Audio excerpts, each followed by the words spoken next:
Pagkatapos ko nga po mag-CR ay napahiga na din po muna ako kasi alam nyo ba nanghihina talaga ako mga oo, mga 3 or 3 AM ba naman ako nakatulog tas ang aga ko nga pong nagising. Gawa nga po't walang kuryente. Kaya naman, oy, wala tayong magagawa kundi gigising talaga kasi ang hirap matulog kapag mainit. Alam mo yun? Yung ang init-init na nga lang tapos mawawalan pa ng kuryente. Pag may electric fan nga, nainitan na ako. Kaya lagi lang ako nakapanty. Ayan, pag natutulog ako, ganyan pa ako matulog. So, ayun, after ko nga po doon, hindi ako makatulog. Kaya napabangon na din ako. Ayan. Ayoko pa sanang maligo kasi alam ko na mahirap tong palabasin. Like, mahirap siyang like yung tubig kasi, ang hirap niyang ayan.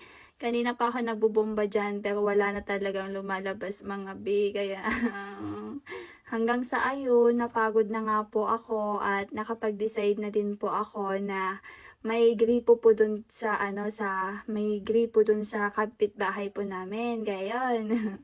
Makikiligo muna tayo sa kapitbahay mga bihala. Buti na nga lang po pwede dito no. Sakto po kasi nung pumunta ako dito ay andito si tita, yung may-ari po nung boarding, tsaka yung may-ari nung bahay na pinagliguan ko. Ayan, buti may gripo din po sila doon. Habang nagbubomba nga po ako dito, hindi ko na namamalayan yung ko, yung tuwalya. Bigla ba naman naalis? So, ayun, wala. Syempre, nakiligo lang ako kaya nilagyan ko ng tuwalya muna dyan at dinala ko na nga din yung tuwalya. Then, ayun, after nga po nun, ayan, maliligo na ako mga bi. Alam nyo ba, mas okay po yung gripo dito kasi yung gripo po dito ay nagagamit po nila everyday ata. Unlike po yung gripo namin dun sa may boarding kasi hindi po yung nagagamit no. Kasi nga yung inaano po namin na tubig ay yung nasa yung di kuryente, ganun. Pero kami din naman po yung nagbabayad nung yung sa may bills, opo, bali pinag-aati-atian lang namin. So, ayun, tsaka mahirap po kasi bumbahan yung sa may gripo doon sa boarding namin. Kaya yun, hindi ko na nga po na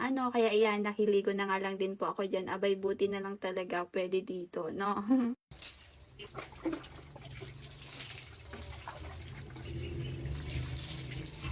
Ang sarap maligo, pero syempre mas masarap ako. Uy, charot lang yun. Ayan, 'di ba? Napaka-fresh ko na diyan. Unlike po kanina nung wala pa akong ligo talaga. Alam niyo kasi pagkagising ko talaga, sobrang nafi-feel ko na yung init. Oo, pinagpapawisan na talaga ako. Tapos ayun, maliligo na nga po dapat ako.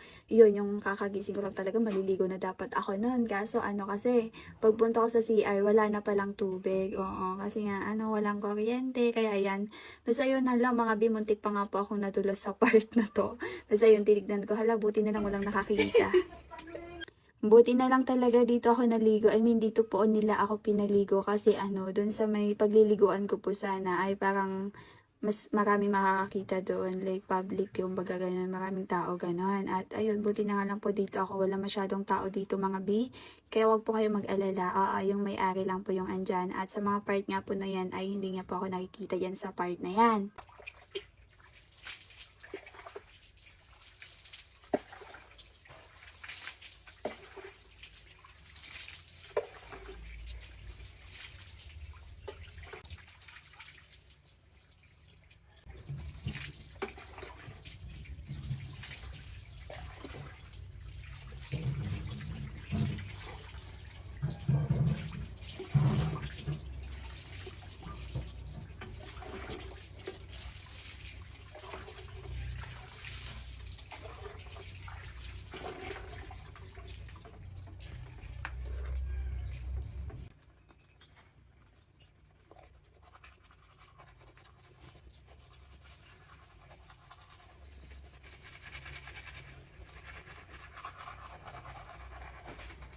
Ayun, hanggang sa natapos na nga po akong makaligo mga bi. Kaya ayan, bumalik na nga din po ako dito sa my boarding. O, diba, mas gumanda yung pakiramdam ko. Feeling fresh yan.